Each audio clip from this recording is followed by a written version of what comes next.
This is Smart Women, Smart Power, a podcast that features conversations with some of the world's most powerful women. So I tell all my leaders, I want you out there conducting interesting, meaningful, relevant, cool, exciting, fascinating training so that when your soldiers return on Monday to school, to work, to their families, to their neighborhoods, wherever it is they go back to, they've got something to talk about.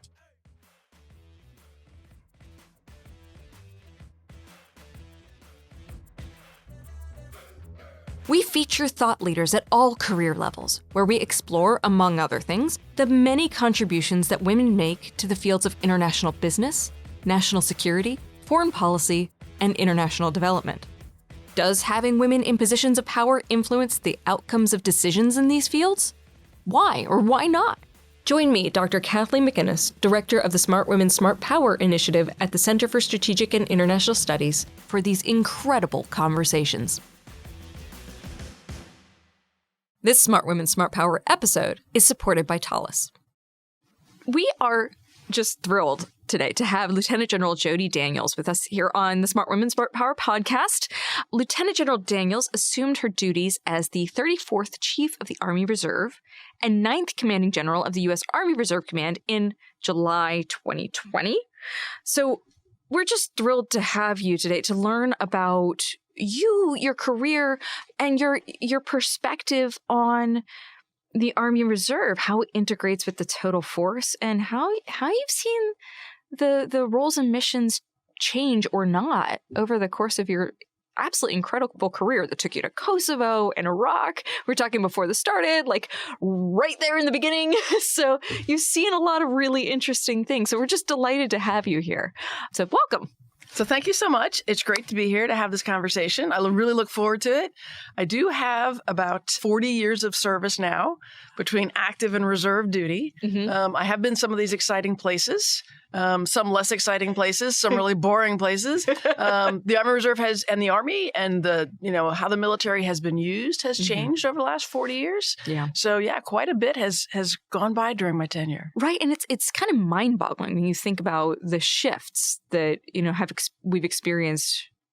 It's from the late 90s in particular to today, with between stabilization in the Balkans to global war on terror to now great power competition. It's just incredibly different strategic challenges, and how the forces and then how the Army Reserve fits into that is just. So how did you find yourself in the military? Like, why did you choose this world, this career? When I was in high school, all of my friends were applying for ROTC scholarships. Oh. And I went, sure, I'll be like one of the other kids and I'll just apply for scholarships. So peer pressure. No, well, it wasn't peer pressure. They were just doing it. I was a little lemming at the time. I followed along. I'm like, all right, let's fill out these applications. So I applied to Army, Navy, Air Force, all of them. Bad news for the Navy. They could never manage to figure out that I was female. And all of my mail was addressed to Dear Mr. Daniels. And I'm like, guys, you made me do a pap smear. Okay, if you can't figure out I'm freaking female, then you are not the service for me. Yeah, this is an early indicator. And so I ended up getting an early acceptance scholarship by the Army.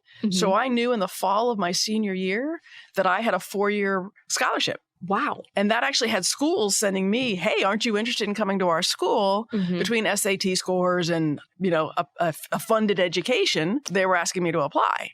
That opened up opportunities to go to places I had not considered based on now having more available funding. Okay. So I did my 4 years. The professor of military science and I didn't agree on just about anything. I attempted to jump and go over to the Air Force my junior year, and they're like, "No, you've already started. You can't switch services." I'm like, "All right, I'll just suck it up and continue on." And then continued on towards graduation and many other stories along the way. Here we are today.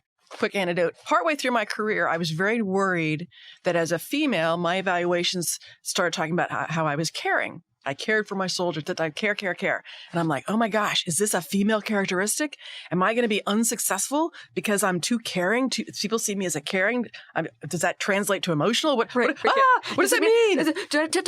Am I making a cake? Like, what's happening? So finally I just said, you know what? I care, but I don't care. I care about my soldiers. I'm not going to worry that that's what they're writing about me. I'm just going to be me. Because if this is who I am and how I operate, I'm either going to be successful as that or not. Yeah. And we'll move on. Right. And I just sort of said, okay, fine. I'm going to, I care about people. I care, and I'm just going to be me. Mm-hmm. And we'll see how that turns out. Yeah. Authenticity. And sure enough, it worked out just fine. Yep. I feel pretty confident in how that turned out. I tend to agree. But for a while, I was very nervous. Yeah. Because I was concerned that it was considered a female attribute. Right. As opposed to taking care of people. Right. Well, and this notion for a long time, I would say until at least maybe 5 or 6 years ago-ish, I didn't want to be seen as the woman doing the things. I was an expert. Like I wanted professional. Right. Because it would only be a disadvantage in my worldview at the time. And actually, no, I've come to realize that it's a that part humanity, of me. that empathy, humility. There's lots of things that we bring that as females we happen, generically speaking, we happen to do well, and it is in fact quite useful and appreciated. Yeah. Well, so as jumping forward to a question that I wanted to ask was, because we're here, how do you see women's integration in or in the Army Reserve? How do command climates reflect gender, not equity, but integration?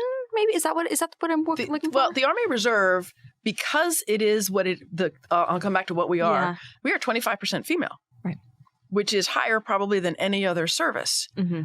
So and then if you add in minorities and all those kinds of things, we're up to 50%. So it's a really diverse collection of people to begin with. Yeah, and it's not just at the lowest echelons. At the general officer ranks, women represent 22%. Mm-hmm. So they've made it through. And why is that the case? Well, the Army Reserve is primarily what we call the enablers. Mm-hmm. So the combat support, combat service support. So your logistics, your medical, your military police, your intel, engineers, all of those skill sets that we can serve at in the civilian environment as well. Yeah. Very little infantry in the Army Reserve. 1 battalion. So not much. Right. No field artillery, no cavalry, no tanks, none of those kinds of, no armor. So we were already much easier to integrate women into the ranks. Yeah. And to be successful over many, many more years, where some of the other services, it's a late integration into those branches. Mm-hmm. Mm-hmm. So that's why I think that we're already at 25%, right, and continuing to either hold or go up, right, where others are still trying to get there. Right, because it's almost in the organization's DNA. Right. To just bring people from different skill sets, check, go from there. And because we had no inhibitors to being in every single position in the Army Reserve. Right. With the exception of that 1 battalion. Right. And now we even have a female ranger lieutenant out in that organization as well. Wow, it's amazing. So at what point in your military career did you see yourself as becoming a general? Or and I just laughed because I was over in Iraq. This is a very classic conversation that I remember vividly. Mm-hmm. And I had a boss who said, "Hey, have you applied to the War College?" And I'm like, "Sir, I just finished 7 years working on a PhD. I'm what, War College? Really?" Okay. And he's like, if you don't go to the War College or any of the Secret Service colleges, you could never make general. And I just kind of looked at him, the head tilt, and I'm like, "General? You talking to me?" I was just like, I hadn't thought about, I thought, I'm a lieutenant colonel. I'm probably, I should be able to make colonel, but I had never even contemplated general. Interesting. It just was never something I thought about. It's kind of like I'd never thought about going to get a PhD. Mm-hmm. It just wasn't on my radar. And so the fact that he's like, "You could make general? I could, cool. Let me go apply to the War College." Mm-hmm. And so I did. And I was very fortunate that I was able to get a resident seat. And so I did that full time. And I did brigade command. I did a group command, and then I did a brigade command. And I did a number of other positions to sort of round myself out to make myself competitive. Wow. Because I had never really thought about positioning myself to be competitive. Mm-hmm. I was just doing some fun, interesting, cool, neat positions. Mm-hmm. So the fact that he raised it was like, oh, it was fascinating. It's so important to have these mentors that can just see you. Not just and cut through so much. Like, this is your potential. Like, I can see you in so many different amazing places. And sometimes it's so hard to see it ourselves. And so that's a bit of advice that I give to those that ask me for advice, which is find someone that can talk to you, not about your next position, but 2 away. Yeah. Because one away is kind of obvious. You kind of have a good sense of what that is. But 2 away, you may not realize all the opportunities, all the options, all the exciting different things that you could do. And there's other folks that can give you those insights. And maybe you need to do a little bit of legwork to position yourself to be eligible for those opportunities. Right. But if you don't even know they exist, you'll never get there. And so finding that person or people who can give you some insights into your strengths and what you should go after, really very helpful. Wow. So in your current role, leading the U.S. Army Reserve, what are your priorities now looking forward? Look, and let me ask that, or flip that question a little bit, or flip that paradigm a little bit. If you were going to say the Army Reserves, where it's going to be positioned 2 positions from now, where would that be? So I would call that 2030. 2030. So I look at sort of car after next. Yep. Okay. And I actually have looked at what that talent pool looks like to make sure that we're getting those people into the right billets to ensure that they're competitive when the time comes. They've had the right exposures and experiences, and they're getting that look at different operational environments, so they're going to be ready. Yeah. And then in terms of capabilities, we're always looking at where should the Army Reserve go for 2030 as we look at multi-domain operations. Okay. And what can the Army Reserve bring to the fight? And interestingly enough, we're going to be doing a panel here in about a week looking at civilian career sets, civilian career skills that could and should be used in the future. And how do we more rapidly integrate those civilian skills into the Army Reserve and the Army? What capabilities should we be looking at for 2030, and how do we bring them into the force? How do we recruit them? How do we grow them? How do we make sure that we can bring them in and utilize them? So to put that more concretely, what kinds of skills are you looking at that aren't necessarily resident in sufficient numbers in the force today? If you look at the last 20 years, we didn't have data scientists. We didn't have people doing robotics or barely scratching robotics, artificial intelligence, blockchaining, all the cybersecurity professionals, 3D manufacturing, synthetic biology. There's all kinds of emergent talent, emergent capabilities, technologies. And how do we leverage those to advantage our military for success in the future? That is so fascinating to think about the evolution of these different disciplines and then how that might intersect with the future of energy. Yeah. The evolution of energy as we're looking at, now we're looking at more electric. We're looking at how do we improve battery life, solar power, wind power, all those other, what can we use wherever it is we happen to be deployed? How do we create ad hoc networks? Right. All those different, move, shoot, communicate. How do we get all those done in the battle of the future? Do you think about these things in a more functionally and then about how these things compete? Or do you think about these things in terms of the threat or strategic environment and how to match it against, or yes. Yes. Okay. Yes. Yeah. Okay. Because you've got a red team. Against what's in the realm of the possible. And you also look at a lot of science fiction. What are the creative ideas that people are coming up with that is like, how do we make that real?